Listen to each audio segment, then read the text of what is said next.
Hello everyone, function style Bombay రవ్వ ఉప్మా చేసేసుకుందామా. ముందుగా అయితే స్టవ్ ఆన్ చేసేసుకొని బాండి పెట్టుకున్నానండి. బాండి మంచిగా హీట్ అయిన తర్వాత సిమ్ ఫ్లేమ్లో పెట్టుకొని 1 కప్ రవ్వ అనేది మరీ గోల్డెన్ కలర్ కాకుండా పచ్చి స్మెల్ పోయే వరకు ఫ్రై చేసుకోవాలండి. రవ్వ వేగింది కాబట్టి ఒక ప్లేట్లోకి ట్రాన్స్ఫర్ చేసేసుకున్నాను. అదే బాండీలో 1 స్పూన్ గీ వేసుకున్నానండి. గీ కొంచెం అలా హీట్ అయిన తర్వాత దాంట్లో ఒక 4 స్పూన్స్ ఆయిల్ వేసుకున్నాను. ఫంక్షన్ స్టైల్ అన్నాను కాబట్టి కొంచెం ఆయిల్ ఎక్కువే పడుతుందండి, అప్పుడే మంచి ఫ్లేవర్ వస్తుంది ఉప్మాకి. ఆయిల్ గీ హీట్ అయిన తర్వాత దాంట్లో గుప్పెడు పల్లీలేని కొంచెం జీడిపప్పు అయితే వేసేసుకొని గోల్డెన్ కలర్ వచ్చేలాగా ఫ్రై చేసుకోవాలండి. ఇప్పుడు చూసారండి, జీడిపప్పు అండ్ పల్లీలు మంచిగా ఫ్రై అయిపోయినాయి కదా. సో అలా ఫ్రై అయిన తర్వాత దాంట్లో కొంచెం అల్లం అనేది పైన పొట్టు తీసేసి సన్నగా కట్ చేసుకొని వేసుకోవాలి. ఉప్మాకి అల్లం వేసుకోవడం వల్ల చాలా మంచి ఫ్లేవర్ వస్తుంది, ఎవరు స్కిప్ చేయొద్దు. అల్లం వేసిన తర్వాత దాంట్లో సన్నగా కట్ చేసి పెట్టుకున్న క్యారెట్ ముక్కలు వేసుకోవాలండి. మీరు కావాలనుకుంటే ఇక్కడ పచ్చి బఠానీ అండ్ బీన్స్ కూడా వేసుకోవచ్చు, బట్ నేను ఫంక్షన్ స్టైల్ అన్నాను కాబట్టి ఇంక ఎక్స్ట్రా ఏమి యాడ్ చేయలేదు.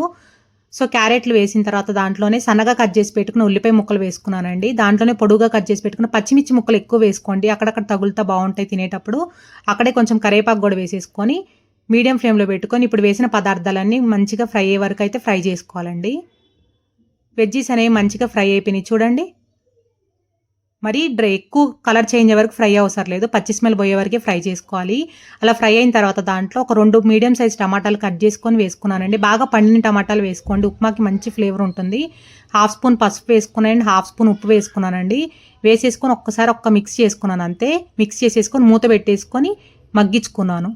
టమాటా అనేది బాగా మగ్గిపోవాలండి, పేస్ట్ అయినట్టు. సో చూసారండి, టమాటా కూడా మంచిగా మగ్గిపోయింది.